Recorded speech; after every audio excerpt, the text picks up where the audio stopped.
तीसरे का पहला नंबर सवाल है, हल कीजिए सारणी विधि से। इन दोनों समीकरणों को सारणी विधि से हल करके x और y के मान ज्ञात करना है। ये जो पहला समीकरण है इसको हम पहला मान लेते हैं और इसको हम दूसरा मान लेते हैं। पहले समीकरण को लेते हैं x + y = 4। यहाँ से हम क्या करते हैं, y का मान x के पद पे निकाल लेते हैं। y बराबर ये हो जाएगा 4 - x। ये 4 - x क्योंकि ये x से प्लस का है, इस पक्ष पे जाएगा तो माइनस का हो जाएगा।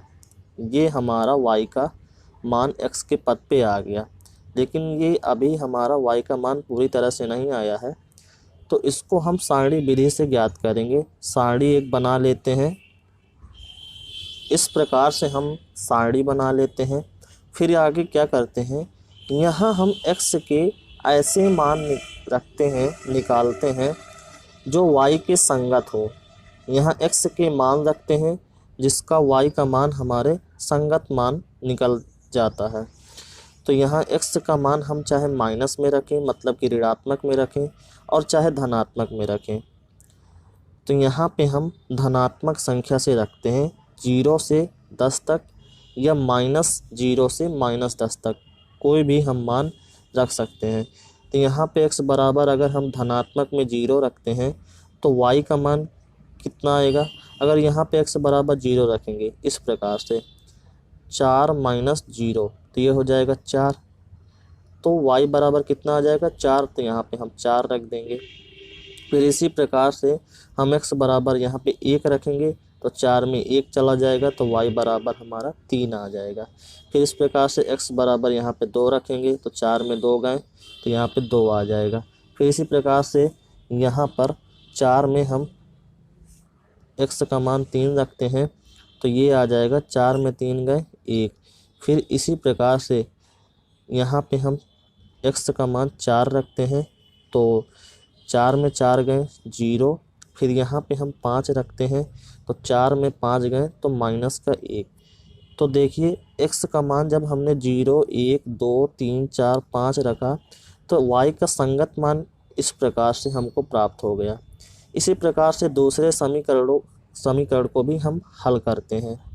ये दूसरा समीकरण है, तो यहाँ से भी हम y का मान x के पद पे निकाल लेते हैं।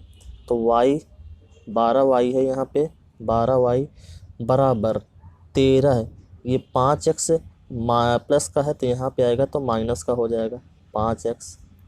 फिर y बराबर 13 - 5x बटे 12 है। ये 12 इसलिए यहाँ पे होगा क्योंकि इसके गुणे में था, इधर आएगा तो 12 बटे में हो जाएगा। तो ये y इस प्रकार से हमारा मान निकला। अब यहाँ पे हम सारणी बना लेते हैं, जिस प्रकार से यहाँ पर सारणी बनाया था इस प्रकार से हम सारणी बना लेंगे।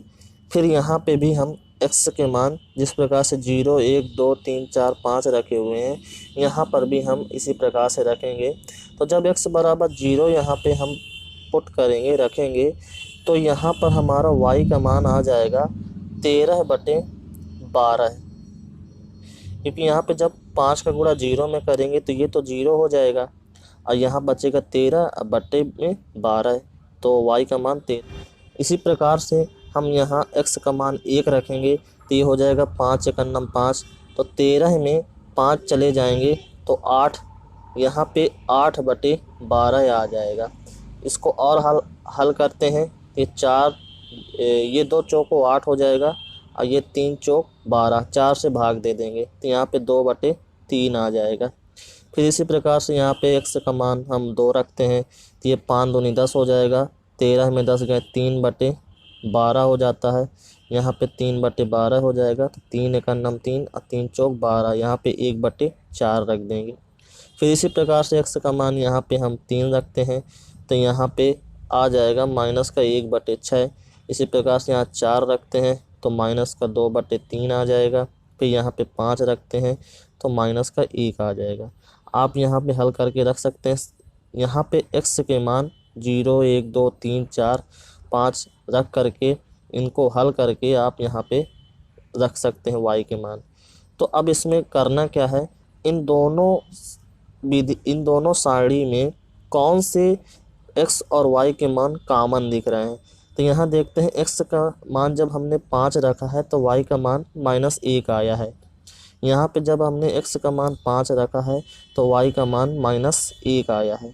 तो इन दोनों सारणी विधि में हमारा कॉमन यही है, x बराबर 5 और y बराबर -1। ये इनका आंसर हो जाएगा।